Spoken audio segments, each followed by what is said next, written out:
নমস্কার বন্ধুরা, আবার চলে এসেছি একটা নতুন রেসিপির সাথে। আশা করি বন্ধুরা যে যেখান থেকে আমার ভিডিওগুলো দেখছেন সবাই ভালো আছেন, আমিও ভালো আছি। আমরা তো অনেক রকম লাড্ডু খেয়ে এসেছি, মতিচুরের লাড্ডু বা বেসনের লাড্ডু। আজকে আমি কাঁচা চাল দিয়ে লাড্ডুটা তৈরি করে দেখাবো শুরু থেকে শেষ পর্যন্ত। সঙ্গে থাকার অনুরোধ রইল। আর আমার চ্যানেলে যদি নতুন এসে থাকেন তাহলে চ্যানেলটাকে সাবস্ক্রাইব করবেন, আর প্রথমে ভিডিওটা পাওয়ার জন্য বেল আইকনটা প্রেস করবেন। দেখুন বন্ধুরা, এইখানে আমি 500-র মতন চাল নিয়ে নিয়েছি, আর এরকম ধুয়ে পরিষ্কার করে নিয়ে নিয়েছি। আশা করি বন্ধুরা সবার ঘরেই চাল থাকে। এই রেসিপিটা এতটাই সহজ, যে একবার দেখবে সেই কিন্তু চট জলদি বানিয়ে ফেলবে। আমি চালটাকে ধুয়ে পরিষ্কার করে নিয়ে শুকনো করে নিয়েছি। দেখুন এরকমভাবে। বন্ধুরা এইখানে আমি হলো গিয়ে আগুন জ্বেলে কড়াইটা বসিয়ে দিয়েছি। কড়াইটা আমার একটু গরমও হয়ে গেছে, আর আমি যে চালটা ধুয়ে রেখেছিলাম সেটা আমি কড়াইতে দিয়ে দিচ্ছি। এরকম অল্প অল্প করে দিতে হবে, দিয়ে আমি এটাকে নেড়ে চেড়ে ভেজে নেবো। আর এই রেসিপিটা আমি ছোটোবেলার থেকে আমাদের বাড়িতে দেখেছি, যখন নাকি গরু বাচ্চা দেয় তখন কিন্তু এই লাড্ডুটা তৈরি করে গুড়কের নাড়ু হিসেবে দেওয়া হয়। সেই জন্য আমি আপনাদের সঙ্গে এই লাড্ডুটা শেয়ার করলাম। আপনারা বন্ধুদের সঙ্গে অনেক অনেক শেয়ার করে দেবেন।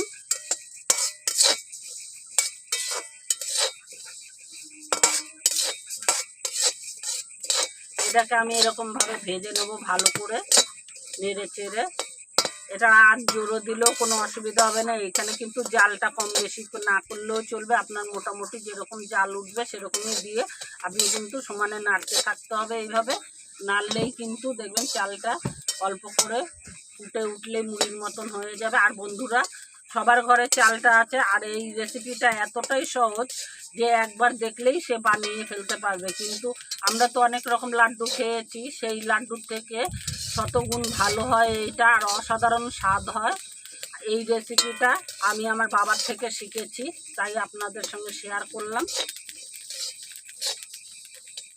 দেখুন বন্ধুরা, আমি এইরকম করে ভেজে নিচ্ছি। এটা আমার পুরো সম্পূর্ণ ভাজা হয়ে গেছে। আমি এইভাবে ভেজে নিলাম, আর এইটাকে এবার আমি নামিয়ে নেব। এইরকম করেই ভেজে নিতে হবে এই লাড্ডুটা বানানোর জন্য।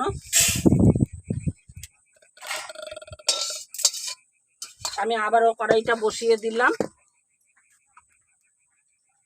আপনাদের বোঝার জন্য। আমি আবারও চালটা দিয়ে দিচ্ছি। দেখুন, আশা করি বন্ধুদের আমি বোঝাতে পেরেছি যে আমি কাঁচা চাল দিয়ে কি করলাম এইখানে উনুনে।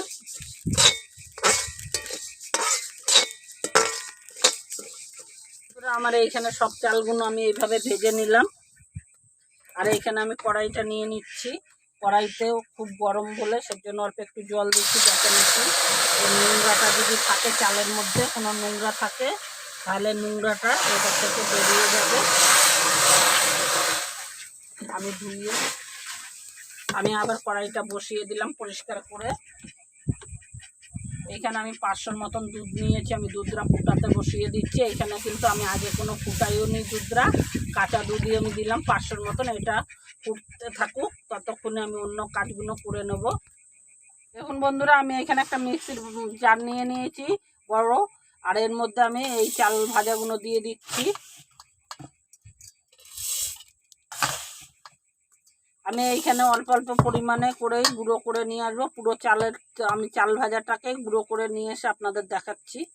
এখানে যে আমি চাল ভাজাটা গুঁড়ো করতে নিয়ে গেছিলাম, আমি সেই চাল ভাজাগুলোকে এরকমভাবে মিহি করে গুঁড়ো করে নিয়ে এসেছি। দেখুন, এটা আমি রেখে দিচ্ছি সাইড করে। এখানে আমি দুধটা ফুটাতে বসিয়ে দিয়ে গিয়েছিলাম চালটাকে গুঁড়ো করতে। দেখুন আমার দুধটা কিন্তু ভালোভাবে ফুটে গেছে আর গাঢ় হয়ে গেছে। এর মধ্যে আমি মিষ্টি দিয়ে দিচ্ছি পরিমাণ মতন। আপনারা আপনার কম বেশি করতে পারেন মিষ্টিটা। এইখানে আমি যে আন্দাজে চালটা নিয়েছি সেই হিসেবে মিষ্টিটা দিলাম। আমি এটা নেড়ে চেড়ে গলিয়ে নেব, যতক্ষণ না গলে ততক্ষণ আমি অপেক্ষা করব। আমি 10 টাকার প্যাকেটের একটা আমুল দুধ দিয়ে দিচ্ছি এর মধ্যে। আপনারা চাইলে এখানে দিতেও পারেন, নাও দিতে পারেন। আমি দিলাম স্বাদটা একটু বাড়ানোর জন্য।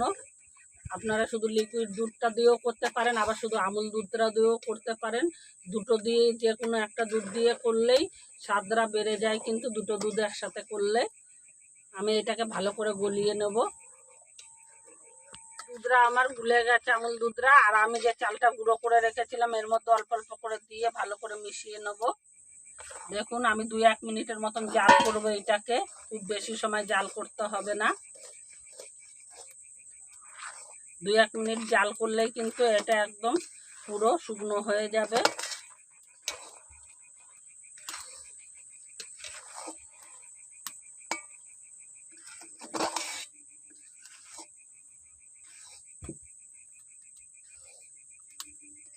দেখুন বন্ধুরা একদমই কিন্তু শুকনো হয়ে গেছে, আর এটার মধ্যে জাল করার দরকার নেই।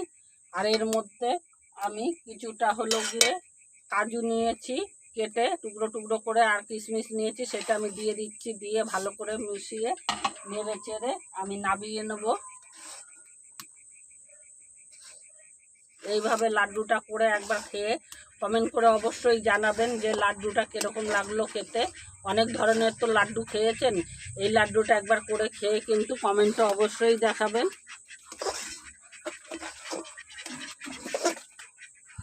বন্ধুরা আমি নামিয়ে নিচ্ছি এইখানে, আর আমি ঠান্ডা করতে দিচ্ছি। এটা যতক্ষণ ঠান্ডা না হয় ততক্ষণ আমি অপেক্ষা করব এইখানে।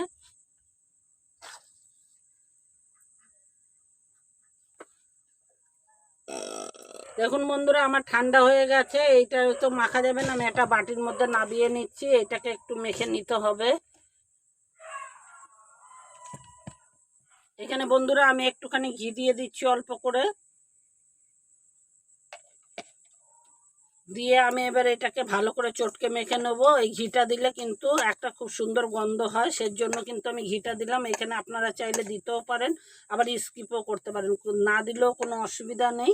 দিলে কিন্তু এটা সেন্টটা সুন্দর হয়, সেজন্যই দেওয়া হলো। আমি এবারে এটাকে ভালো করে চটকে মেখে নেব, যাতে নাকি লাড্ডুটা তৈরি করার সময় আমার ভেঙে না যায়। সেজন্য আমি মেখে নিচ্ছি এইভাবে একটুখানি করে। মেখে নিলে এতে লাড্ডুটা করতে কিন্তু সুবিধা হবে। দেখুন বন্ধুরা আমি মেখে নিয়েছি, এরকম ঝুরঝুরে করে নিয়েছি। এবার আমি এটাকে এক হাতে করে এরকম, আপনারা সাইজটা আপনাদের যেরকম সাইজ সুবিধা হয় সেরকম করে নিতে পারেন। আমি এরকম করে বড় বড় করেই করছি। দেখুন এরকম করলেই কিন্তু একটুখানি হলো চাপলেই কিন্তু জিনিসটা তৈরি হয়ে যাচ্ছে। বানানোটা খুবই সোজা, আর খেতে কিন্তু অসাধারণ লাগে। বন্ধুরা আপনারা করে খেয়ে কিন্তু আমাকে কমেন্টে অবশ্যই জানাবেন যে এই লাড্ডুটা খেতে আপনার মতিচুর লাড্ডু বা আমরা বেসনের লাড্ডু খেয়ে থাকি তার থেকে অসাধারণ হয়েছে কি না। কমেন্টে অবশ্যই জানাবেন আমাকে। এইভাবে আমি লাড্ডুগুলো একটা একটা করে তৈরি করে নেব। অনেক ধরনের তো লাড্ডু খেয়েছেন, এই লাড্ডুটা একবার খেয়ে দেখবেন।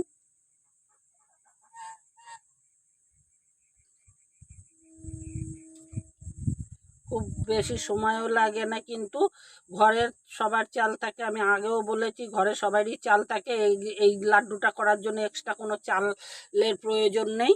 এটা হলো গিয়ে ঘরে যেই চালটা থাকবে সেই চালটা দিয়েই কিন্তু আপনি তৈরি করে নিতে পারবেন। আমি এইভাবে কিন্তু সব লাড্ডুগুলো তৈরি করে আপনাদের দেখাচ্ছি।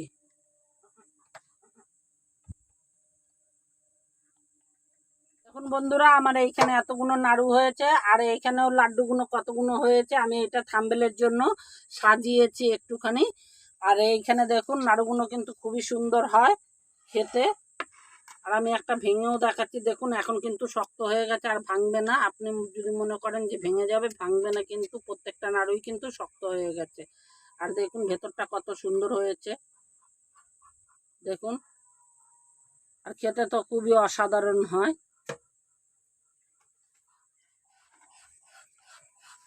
এরকম সহজ সহজ রেসিপি পেতে আমার চ্যানেলটাকে সাবস্ক্রাইব করবেন, বন্ধুদের সঙ্গে অনেক অনেক শেয়ার করবেন, লাইক দেবেন। আবার একটা নতুন রেসিপির সাথে দেখা হচ্ছে, ততক্ষণ সবাই ভালো থাকবেন।